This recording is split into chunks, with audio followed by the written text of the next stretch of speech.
ప్రభుత్వ నిరంకుశ పాలనపై తీవ్రంగా ఖండించిన డాక్టర్ పినిపే శ్రీకాంత్, తిరుపతిలో వైఎస్సార్సీపీ మహిళా నేతలపై జరిగిన అమానుష దాడిని మరియు అక్రమ కేసులను ఖండిస్తూ అమలాపురంలో భారీ నిరసన. తిరుపతి గ్రాండ్ రిడ్జ్ హోటల్ వద్ద టీటీడీ చైర్మన్ బి.ఆర్. నాయుడు రాజీనామా డిమాండ్తో శాంతియుతంగా నిరసన తెలుపుతున్న మా పార్టీ మహిళా నేతలపై జరిగిన దాడి అత్యంత హేయమైనది. దాడికి గురైన బాధితులపైనే తిరిగి తప్పుడు కేసులు పెట్టడం ఈ ప్రభుత్వ నిరంకుశత్వానికి, కక్ష సాధింపు రాజకీయాలకు పరాకాష్ఠ. నిరసన తెలిపే హక్కును కాలరాస్తూ మహిళా నేతలపై భౌతిక దాడులకు దిగడం సభ్య సమాజం తలదించుకునేలా ఉందని, తప్పు చేసిన వారిని వదిలేసి బాధితులపైనే కేసులు పెట్టడం ఏ రకమైన న్యాయం అని అన్నారు. ప్రభుత్వ అండతో సాగుతున్న ఇటువంటి అరాచకాలను వైఎస్సార్సీపీ చూస్తూ ఊరుకోదు. బాధితులకు న్యాయం జరిగే వరకు మా పోరాటం ఆగదు అని అన్నారు.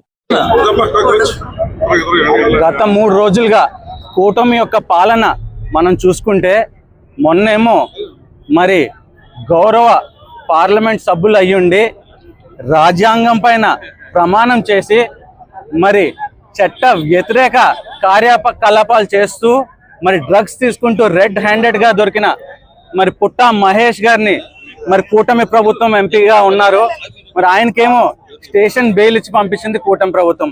మరి నిన్న చూసుకుంటే మరి ఏదైతే టీటీడీ చైర్మన్ అయ్యండి, గౌరవ చైర్మన్ అయ్యండి, మరి మహిళలందరూ కూడా శాంతియుతంగా అక్కడ ఆయన రెడ్ హ్యాండెడ్గా దొరికిన వీడియోలు ఏదైతే ఆయన కూడా ఒప్పుకున్నారో ఆ వీడియోలు ఆయనే ఉన్నారని చెప్పి ముందేమో అది కళ్ళబొల్లి కవలు చెప్పడానికి చూశారు, కానీ తర్వాత ఆయనే ఒప్పుకున్నారు. మళ్ళీ ఆయనే అన్న మాటలు ఏంటంటే దీంట్లో తప్పేం నాకు అనిపించలేదు అన్నారు. పరాయి మహిళతోటి ఆ రకంగా దొరికిన వీడియోలో అందులో ఆయనకి తప్పేం కనిపించలేదు అని చెప్పారు. సో దానికి నిరసనగా ఏదైతే వైఎస్ఆర్సీపీ కార్యకర్తలు కానీ నాయకులు కానివ్వండి శాంతియుతంగా అక్కడ ధర్నా చేస్తుంటే వాళ్ళందరి మీద దాడులు చేయించి వాళ్ళ మీద కేసులు పెట్టించింది ఈ కూటమి ప్రభుత్వం. మరి ఈ 2 విషయాల్లోనే మనం చూసుకుంటే డ్రగ్స్ తీసుకున్న వాళ్ళకేమో బెయిల్ తీసి పంపించారు, శాంతియుతంగా మరి పోరాటం చేస్తున్న వాళ్ళకేమో కేసులు పెట్టి లోపల పెట్టించారు. దీన్ని బట్టే మనకు అర్థమవుతుంది కూటమి ప్రభుత్వానికి క్లియర్గా అర్థమైపోయింది ఇంకా వాళ్ళ కళ్ళబొల్లి మాటలు ప్రజలు వినరని, మళ్ళీ వాళ్ళ అధికారం రాదని చెప్పి వాళ్ళకి అర్థమైపోయింది.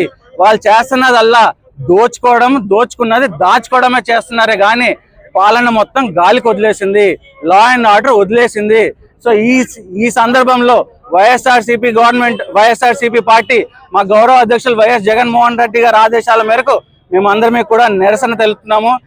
తిరుపతిలో ఏదైతే మహిళల పైన జరిగిన దాడిని తీవ్రంగా ఖండిస్తున్నామో, ఖచ్చితంగా ఏదైతే బి.ఆర్. నాయుడు గారిని తక్షణమే టీటీడీ చైర్మన్ గా తొలగించాలని, ఏదైతే ఈ పార్లమెంట్ సమావేశాలు జరుగుతున్నప్పుడు మరి ఏదైతే ఈ పార్లమెంట్ సభ్యులు ఎవరైతే వచ్చి ఇక్కడ డ్రగ్స్ తీసుకుంటున్నారో ఎటువంటి గౌరవం లేదు, ఆ పార్లమెంట్ ఎటువంటి అర్హత లేదు, పార్లమెంట్కి వెళ్ళే అర్హత, తక్షణమే వాళ్ళని పార్టీ నుంచి సస్పెండ్ చేయాలని మేము ఈ సందర్భంగా డిమాండ్ చేస్తున్నాం.